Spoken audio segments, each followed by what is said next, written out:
The Federal Reserve is expected to raise interest rates today for the seventh time this year. Ouch. But experts do believe this next hike will be slightly lower than the last several increases we've seen. The central bank is poised to boost its benchmark interest rate by 0.5 percentage point.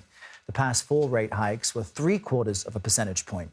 Today's announcement comes just one day after the latest consumer price index report showed prices rose less than expected last month. CBS News senior White House and political correspondent Ed O'Keefe joins us from the White House. Ed, always good to see you.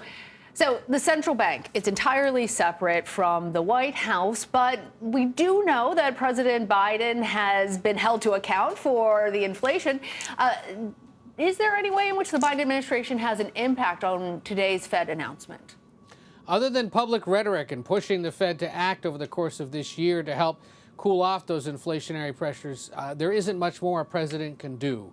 And so while this office building sits about 4 blocks from the Federal Reserve, they will sit and wait like the rest of us to see if that 0.5 percentage point increase is expected to be announced at 2 o'clock. And then, like everyone else, wait and see what the Fed and the central bankers that run it signal could be their next steps after today's announced and anticipated hike.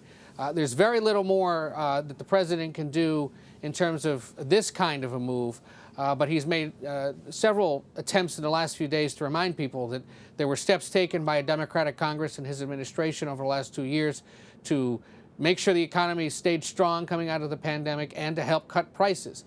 There's a big one, for example, coming for many eligible seniors next month when their price of certain Medicare supplements will start to drop. There are other, different price cuts that they say Americans will begin to feel, and certainly they point to the fact that gas prices have come back down below their pre-pandemic, below levels from last year at this time, a sign that inflation, at least with one big indicator, has come off and should help drive down other prices. But you also hear the president say, the Treasury Secretary say, other administration officials when asked, it's going to take until about this time next year, most likely, to get inflation back down to the target 2%.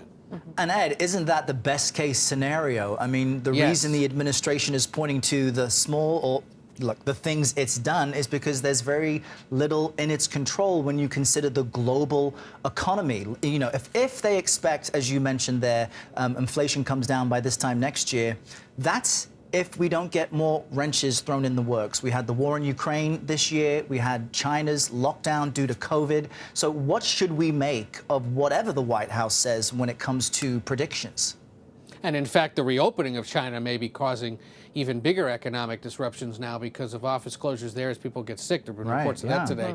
So you heard the president, you heard the Treasury Secretary this week on 60 Minutes couch all of their optimism by saying, unless there is some unforeseen circumstance that drives the global economy in another direction, as the war in Ukraine did, as supply chain disruptions have for the last 3 years, they expect things to be able to come down to that 2% or so, which would set up nicely at the end of 2023, going into 2024, of course, as the president's facing re-election. But bottom line, this is something that has the potential to affect mortgage rates, credit card interest rates for Americans, all designed, though, to bring down prices overall and hopefully not push the economy into a recession. That's right. Pay off your credit card debt as soon as you can. Don't expect to get some relief next year. Ed O'Keefe, thank you very much. And a quick programming note for everyone. Stick around. We have a panel of experts joining us later here on CBS News to discuss the Federal Reserve announcement. As Ed mentioned there, we expect this to happen at 2 p.m. Eastern today.